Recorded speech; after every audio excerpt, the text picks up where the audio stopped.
Métro, boulot, gynéco. Le micro des gynécos, les podcasts de la GOF. Chères auditrices, chers auditeurs, bonjour et bienvenue pour un nouvel épisode du micro des gynécos pour mettre en lumière quelques pièges de l'interprétation du rythme cardiaque fœtal avec Georges-Emmanuel Roth, sage-femme, membre du Study Group Intrapartum Fetal Monitoring et responsable des cours sur le RCF auprès des sages-femmes et des gynécos au CHRU de Strasbourg. Cet entretien a été mené par Océane, enregistré en direct du congrès Infogyn dans le studio de la 19 à Gency. Merci, Monsieur Roth, d'avoir accepté de participer à notre podcast. Merci de l'invitation. C'est un plaisir. Aujourd'hui, on voulait discuter un petit peu des écueils, des pièges de l'analyse du rythme cardiaque fœtal, en particulier de l'hypoxie chronique et de la problématique des pertes de signal pendant le travail. Pour l'hypoxie chronique, est-ce que vous pouvez déjà peut-être rappeler à nos auditeurs la définition, le mode de diagnostic ?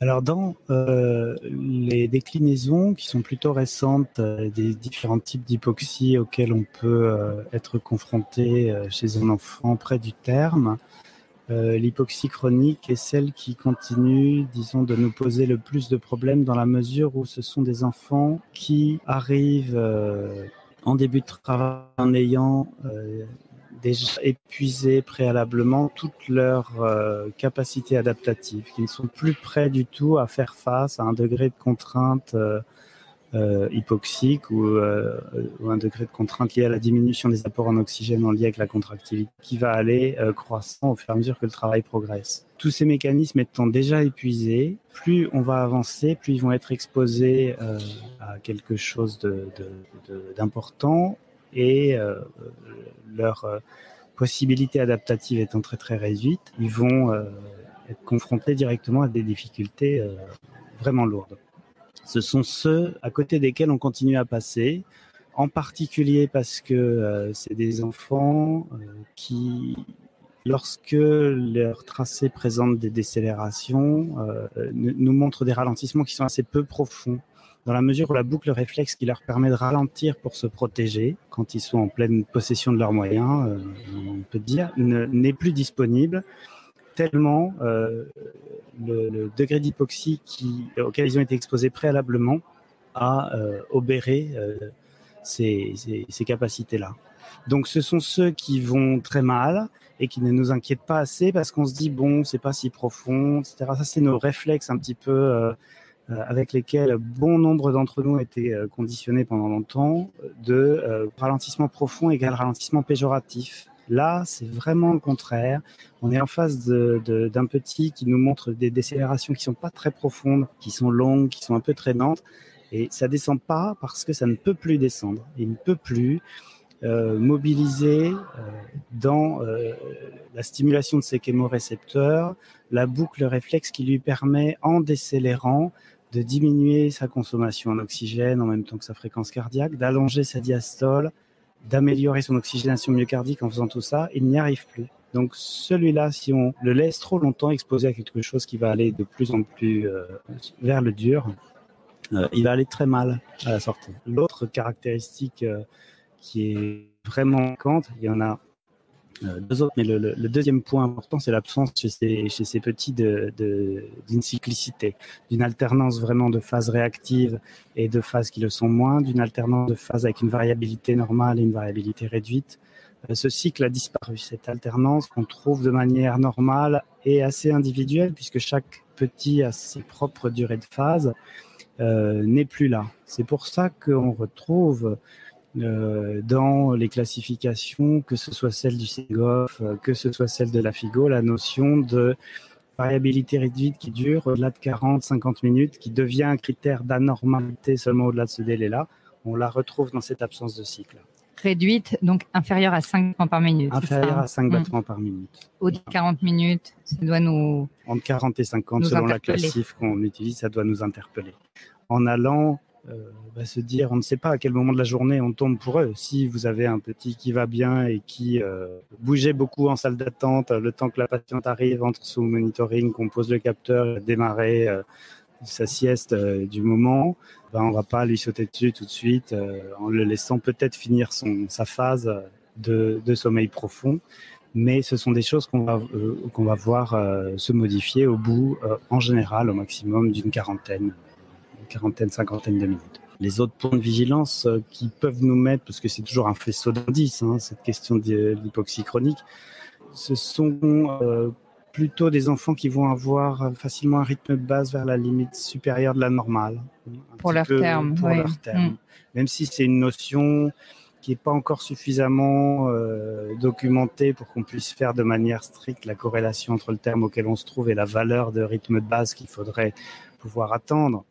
Mais on imagine qu'elle diminue avec le terme, de manière générale. Dans la mesure où on a un parasympathique qui se mature au fur et à mesure qu'on avance vers le terme, cette fréquence, cette baseline va en général diminuant. Mais après, on reste coincé sur notre incertitude initiale qui est liée à nos modalités de datation. Même si on a une datation écho, on n'a jamais exactement la notion très précise avec notre battement 3 jours en plus en moins du terme exact auquel on se trouve. Donc cette chose-là vient relativiser le fait d'attendre une valeur de rythme de base bien particulière.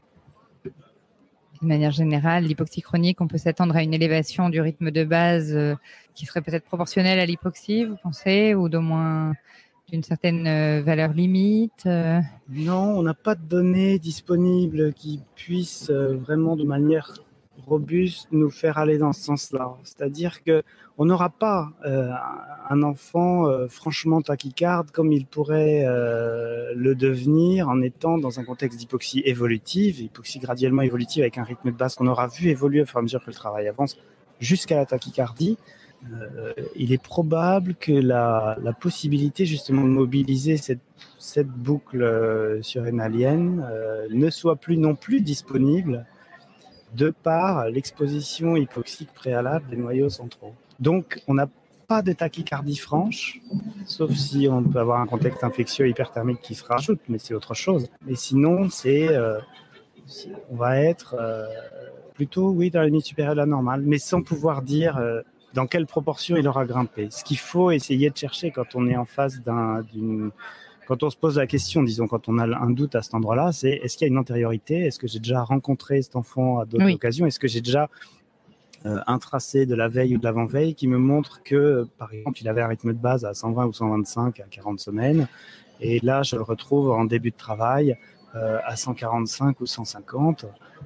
Est-ce que c'est transitoire ? Est-ce qu'il revient à son 120 ? Est-ce que ça reste comme ça ? Est-ce qu'il y a des ralentissements autour ? Est-ce qu'on est plus dans le contexte d'une élévation de rythme de base en lien avec une hypoxie graduellement évolutive déjà compensée de manière plutôt avancée et coûteuse ? Ou est-ce qu'on est dans un contexte plutôt évocateur d'une hypoxie chronique ? Ou est-ce qu'on est dans un contexte non évocateur d'hypoxie, mais d'ambiance infectieuse ? Oui.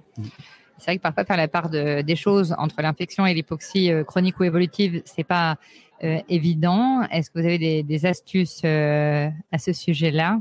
Une chose quand même qui, je ne sais pas si on peut l'appeler astuce, mais quand on est dans la reprise un petit peu des situations délicates, on retrouve quand même fréquemment cette notion de perte de temps. Il faut chercher, il faut être aux aguets de la cyclicité. Il faut attendre ce cycle au tournant. Il faut, quand on est en face de cet enfant où on se dit tiens, cette phase à variabilité réduite elle est un peu longuette, aller interroger les mouvements actifs. Est-ce que le ressenti maternel était identique à cet endroit-là ? Est-ce que évidemment revoir l'ensemble des facteurs de risque et des choses qui seraient susceptibles de nous évoquer des fragilités particulières pour ce petit, mais se dire là maintenant ça fait 20 minutes, ça fait 30 minutes, il est réduit, j'attends là de sa part un changement, une bascule, une entrée dans une phase réactive, j'attends que tu me montres comment tu bouges, comment tu réagis, comment ça va, et si ça ne vient pas, je me rends assez tôt compte que ça ne vient pas, et en l'absence de cycle, je vais aller re-questionner des éléments de contexte qui peuvent me mettre sur la piste de cette hypoxie chronique ou venir consolider cette hypothèse, et aussi aller chercher sur le tracé lui-même d'autres éléments qui viendraient augmenter ce faisceau d'indices. Est-ce que j'ai ces ralentissements que les anglo-saxons appellent shallow? Dans ces cas-là, on est d'accord que si on part sur une naissance plus ou moins immédiate en dehors de la patiente à dilatation complète, on n'est pas non plus sur un code rouge, plutôt sur un code orange. On pense qu'à quelques minutes près, le pronostic est déjà engagé. Non, vous réfléchissez comme ça aussi? Alors, difficile parce qu'il y a une partie de ces enfants pour lesquels tout est déjà joué. Et la seule certitude qu'on puisse avoir, qui est une certitude a posteriori, c'est-à-dire toujours plus facile, c'est de se dire, plus il va se passer de temps, ça ne peut être que pire. En fait, il n'y a aucune possibilité d'amélioration quand on est en face d'un hypoxique chronique franc, et ce n'est pas les quelques minutes entre le code orange et le code rouge qui vont changer quelque chose au possible mauvais état néonatal. Mais par contre, si au lieu de se passer 1 heure, il s'en passe 4, oui, la différence. On est d'accord, on ne partirait pas sur un code vert, mais peut-être pas prendre le risque des codes rouges, le risque infectieux, etc., ou le risque chirurgical. Très bien. Et du coup, concernant la tachycardie, du coup, les éléments ou les astuces qui peuvent nous orienter soit vers l'infection ou l'hypoxie. Moi, je me posais la question, enfin, nous, on disait facilement que le fait que la tachycardie elle soit inaugurale, par exemple, avant tout ralentissement, ça pouvait peut-être nous orienter plus vers une infection qu'une hypoxie. Après, en dehors sur des paramètres cliniques, comme si la patiente elle a une hyperthermie ou des pertes sales, etc. Est-ce que vous avez l'habitude de vous utiliser aussi un petit peu ce critère ou... On est dans ce diagnostic différentiel un petit peu à envisager. C'est toujours difficile. Alors, l'élévation de rythme de base qui tourne à tachycardie lorsque on est dans un contexte de compensation évolutive, c'est la traduction de cette boule surrénalienne et puis de la présence des catécholamines qui sont une réponse au stress que représente l'hypoxie. Comme vous dites, si cette tachycardie est inaugurale, qu'on n'a pas rencontré ni de ralentissement, ni de disparition des accélérations, mais qu'on a un rythme de base qui tend à s'élever, on va plutôt aller envisager une origine hyperthermique, infectieuse, au moins inflammatoire. Oui. Et concernant du coup les pertes de signal pendant le travail ou pendant la première ou la deuxième phase du travail, est-ce que vous avez des astuces aussi par rapport à ça? C'est que parfois on a des difficultés à capter le rythme, que ce soit une patiente sans péri qui se mobilise beaucoup, une patiente avec une paroi abdominale un petit peu épaisse, ou à quelle rapidité réagir? Quand est-ce qu'il faut vraiment plus tolérer le doubling Alors, c'est pas tant, disons, une question de tolérance que de vigilance qui doit être en rapport avec ce qu'on est en train de faire, ce qui est en train de se passer. Il y a plusieurs papiers quand même autour de la notion de perte de signal qui sont allés quantifier ça sur différemment les enregistrements externes, ultrasons, internes, électrodes de scalp, pour voir dans quelle proportion on était en face d'une information manquante en fait, puisqu'on est censé avoir une analyse continue, puisqu'on prend des décisions sur les fluctuations du RCF. Dans quelle proportion est-ce que cette information nous fait défaut et empêche ou n'empêche pas une interprétation et donc une prise de décision? Il y avait un papier français, un papier d'une équipe portugaise et britannique également, qui viennent quand même en comparant les différentes modalités d'enregistrement des accélérations et des ralentissements en interne ou en externe. On enregistrerait plus d'accélération en externe qu'en interne, moins de ralentissement en externe qu'en interne, et y compris dans la concomitance, la notion de concomitance avec les contractions. Donc déjà, c'est sur des points qui sont pour nous des charnières d'orientation forte dans une démarche diagnostique, élément rassurant pour les accélérations, élément inquiétant ou point de vigilance pour les ralentissements. On voit qu'à ces endroits, on perd de l'info. Si on surveille en écho, plutôt que... Oui. Et en enregistrement externe, on a un tiers à la moitié des enregistrements qui ont jusqu'à 20% de perte de signal. Ça veut dire que quand je monitore ma patiente pendant 5 heures, en fait, il m'en manque qu'une. Un tiers à la moitié du temps, ce qui est énorme. Évidemment, ça concerne beaucoup plus la période des efforts expulsifs, puisque la descente fœtale, puisque les changements de posture maternelle, l'agitation ambiante qui peut accompagner ce moment rendent les choses plus difficiles. Mais du coup, à la place d'astuces, c'est vraiment, je préférerais employer le terme je garde mon oreille pas trop loin et je cours derrière en fonction de ce qui se passe d'abord et du changement que j'observe. Si je l'observe, il y a un truc en particulier qui peut nous mettre vraiment la puce à l'oreille. C'est un changement soudain de rythme de base dans le sens d'une diminution qui ne soit pas un ralentissement. Si on prend l'exemple d'une hypoxie évolutive avec un enfant qui depuis un moment ralentit, n'accélère plus, a grimpé son rythme de base, la contractilité étant toujours la même, si on l'avait quitté avec des ralentissements même pas trop profonds à 150, auquel il serait arrivé graduellement et que en moins de 2 minutes vous le retrouvez à 130, oscillant et un peu réactif, il y a de fortes probabilités que ce ne soit plus lui.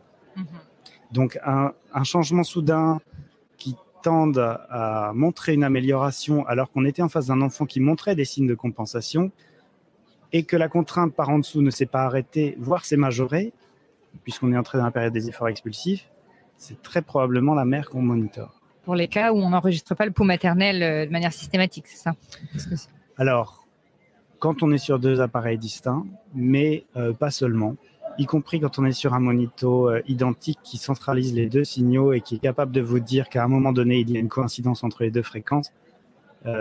Ces machines, jusqu'à ce qu'on ait cette notion de coïncidence, apparient les 2 fréquences il leur faut du temps pour poser le point d'interrogation, attention, vérifier si les deux rythmes ne coïncident pas. Et pendant ce temps-là, on voit, même en ayant parfois 2 tracés qui sont bien distincts sur le papier ou sur la centrale, qu'on monitore la même personne. Oui. Le point aussi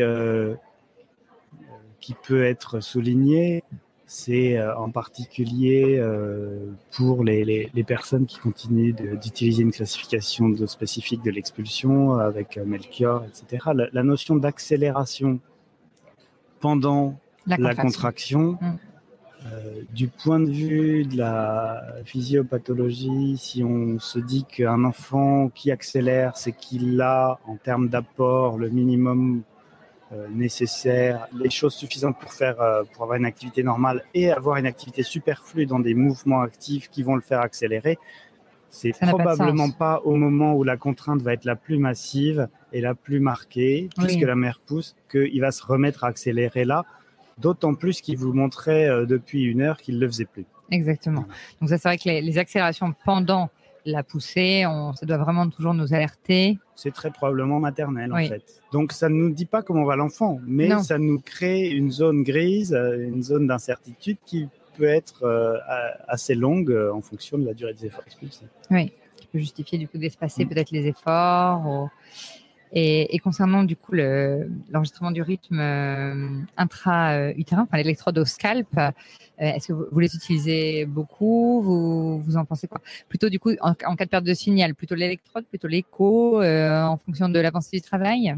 L'écho peut être un recours, disons, pour repositionner un capteur chez un enfant qu'on n'arrive pas, ou dans les gémellaires, bien sûr qu'on va avoir besoin d'une vérification échographique le plus possible, mais une patiente soit qui se mobilise énormément, soit qui a un panicule adipeux très important, et un enfant qu'on n'arrive pas à enregistrer valablement ou suffisamment bien pour avoir une analyse qui puisse nous permettre de se dire ce qui me montre est rassurant ou ce qui me montre m'inquiète.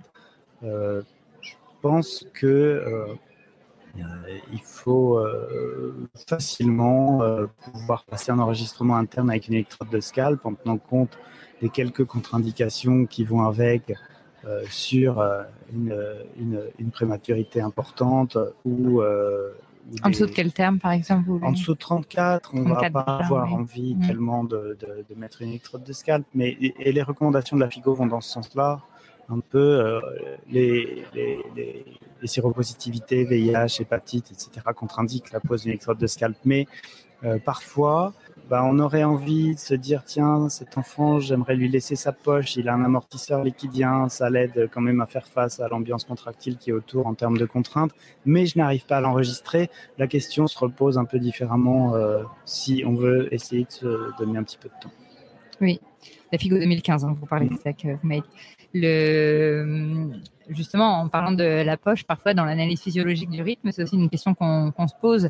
Est-ce qu'il fait des petites anomalies? Est-ce qu'on rompt des plus ou moins petites anomalies du rythme? Est-ce qu'on rompt la poche pour un petit peu décomprimer éventuellement le cordon pour accélérer le travail? Ou est-ce qu'au contraire, on essaye d'éviter d'accélérer trop sur un bébé qui a déjà des anomalies du rythme? On va dire en dehors d'une situation où on pourrait encore juste arrêter le symptôme ou diminuer le symptôme sinon. Qu'est-ce que vous en pensez? Si on se situe en temps réel, c'est-à-dire, je pense qu'en tant que personnes qui sommes là pour surveiller comment le rythme évolue en tant que reflet direct de ce que l'enfant est obligé de faire pour s'adapter à ce qui change dans son environnement immédiat. Finalement, c'est pour ça qu'on est là.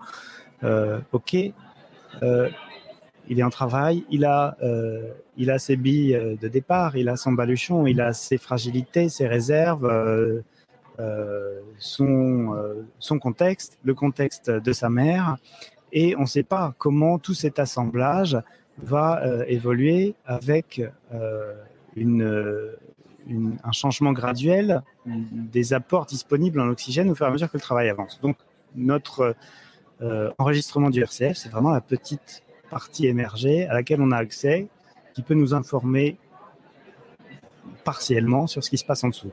À partir de là, la question de j'ai des anomalies visibles, en fait, ce que je vais appeler anomalie du RCF, c'est signe d'adaptation. Ça veut dire que l'adaptation est possible. Je ne sais pas dans quelle proportion, en fonction de l'enfant en face duquel je me trouve. Mais il me montre qu'il est obligé de bosser pour faire face à ce qui l'entoure. Dès que je vais avoir envie de faire aller les choses plus vite parce que je m'inquiète pour lui, je risque à tout moment de majorer le niveau de contrainte avec de l'oxytocine bien sûr, mais aussi éventuellement en rompant la poche et en allant vers une contractilité spontanée, si on ne dirige pas autrement, qui soit plus intense. Ça veut dire possiblement exposer l'enfant à un niveau de contrainte plus élevé et donc une nécessité adaptative plus importante. Peut-être qu'il peut y répondre, peut-être que dans la balance entre ce que ça va lui demander comme boulot supplémentaire et le temps que j'ai une chance de gagner en dirigeant un peu chez une multi à 4 cm, je vais avoir un gain de temps qui va être bénéfique. On réintroduit à ce moment-là des éléments de contexte dans l'analyse. Là, on va se dire, ok, c'est une primigeste, on est à 3, on vient de poser une péri, on a déjà des signes, on a quelques ralentissements, mais encore un cycle, encore des phases réactives. Il ne fait que ralentir, il s'adapte à chaque fois. On a du temps devant nous. Est-ce qu'on a besoin de diriger? C'est pas sûr. Est-ce que le fait de diriger risque de majorer le problème?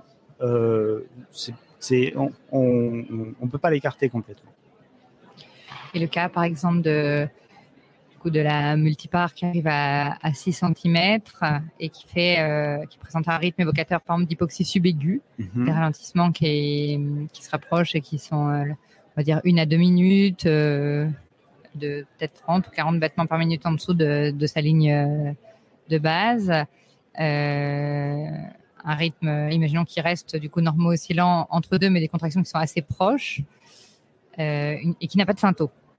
Du coup, vous suggérez de rompre ou de pas rompre la poche des os? Alors, finalement, dans l'hypoxie subaiguë, le problème, c'est un intervalle hors contrainte, insuffisant pour que l'enfant puisse terminer son mouvement adaptatif, puisse revenir tranquillement à son rythme de base, à nous montrer comment il est capable d'oxygéner ses organes centraux. Dans l'hypoxie subaiguë, c'est de l'hypercinésie de fréquence majoritairement qui est à l'origine de ces circonstances-là. Si on est à 6 cm chez une multi dans une hypercinésie de fréquence spontanée, c'est qu'il y a bien quelque chose qui la suscite. Est-ce qu'on a la question qui va nous ramener vers autre chose que l'analyse du rythme. Pourquoi est-ce qu'on a un utérus qui bosse autant? Est-ce qu'on est dans une ambiance inflammatoire ou infectieuse?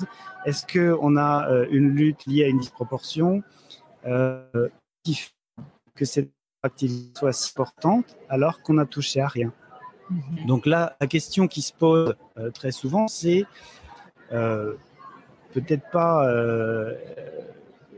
faut-il rompre pour que les choses aillent plus vite? Si on rompt à ce moment-là, à la sortie directe d'un épisode d'hypoxie subaiguë, on a de fortes chances que l'hypercinésie tourne à l'hypertonie, au moins transitoirement, et donc d'appuyer encore un peu plus sur la tête de ce petit qui fait de la brasse coulée et qui essaye de remonter à la surface, prendre de l'air, sans avoir le temps de le faire puisque la contraction suivante arrive. À mettre dans la balance avec le gain de temps espéré en fonction de considérations mécaniques, de statut cervical, de hauteur de la présentation, mais c'est probabiliste. Bien sûr. C'est un vrai débat. L'autre question qui se pose et qui, dans certaines équipes à court, c'est dire faut-il utiliser la tocolyse d'urgence dans des hypercinésies de fréquence spontanées. Il y a un versant qui tendrait à dire moi, je ne suis pas à l'aise avec ça parce que je risque de masquer ce qui fait que ça contracte de trop tout seul. Oui. Et l'autre versant qui dit oui, mais si on en est là, c'est possiblement, une fois qu'on a écarté les origines inflammatoires, qu'il y a une part mécanique et dystocique et que donc on va plus probablement aller vers une extraction. Et on extraira un enfant en meilleur état s'il a eu le temps de récupérer parce qu'on lui a allégé un peu sa contrainte hypoxique avant de partir en césarienne, plutôt qu'en le laissant exposé à une contractilité excessive par défaut. Donc peut-être pour accompagner la décision d'extraction, dire c'est pas plus incongru que ça d'aller proposer une tocolyse, mais il y a toujours ce risque de masquer ce qui fait que ce soit comme ça. C'est-à-dire qu'il ne faudrait pas qu'on aille dire j'introduis un élément de changement, je tocolyse, oui, ça va mieux. Alors il récupère, et puis je continue comme si de rien n'était. Je continue peut-être, mais sans oublier ce qui a fait qu'à un moment donné, ça contracte trop. Tout à fait. Vous utilisez quoi comme molécule de tocolyse d'urgence dans votre centre? Alors, à Strasbourg, on est encore au salbutamol, avec un vrai pas en arrière du point de vue du maniement, disons, de la tocolyse d'urgence, parce que on a maintenant finalement un circuit qui nous fait prévenir, appeler l'interne, valider la décision de tocolyse par le senior. En général, le temps que tout ça s'embraye, l'hypertonie est résolue parce qu'on a arrêté l'oxytocine. Et si on est en face de quelque chose de spontané, on est parti déjà. Oui. Donc, il y a d'autres équipes qui utilisent de manière beaucoup plus, on va dire, libérale, plus facile, la terbutine, avec notamment à Toulouse des boîtes, des ampoules toutes prêtes, en fait, une chose prédiluée, en disant voilà, on identifie le problème, on écarte les causes irréversibles, c'est pas une procidence, c'est pas un HRP, on n'a pas de métro, on n'a pas d'utérus de bois, on n'a pas de cordon sous les doigts, il y a une probabilité meilleure que ce soit un problème hypotensif dans la base de santé normotendue, on regarde si on a une hypertonie, est-ce qu'elle vient dans un contexte où on dirige ou non, et on y va plus vite. Oui. Voilà. Pas mal d'équipes aussi sont encore aux dérivés nitrés. Il n'y a pas d'homogénéité, il n'y a pas une molécule qui ait démontré une supériorité, un bénéfice, en tout cas sur le plan de l'amélioration et de l'issue néonatale. On n'a pas un tocolytique. Oui, on aimerait bien savoir. Ok, très bien. Merci beaucoup, c'était hyper intéressant comme discussion. Merci à tous de nous avoir écoutés aujourd'hui. Rendez-vous la semaine prochaine pour un nouvel épisode. Vous retrouverez toutes les ressources et références de ce podcast dans la description et surtout, n'hésitez pas à vous abonner à la chaîne, à lui accorder 5 étoiles, voire même à en parler autour de vous. Métro, boulot, gynéco.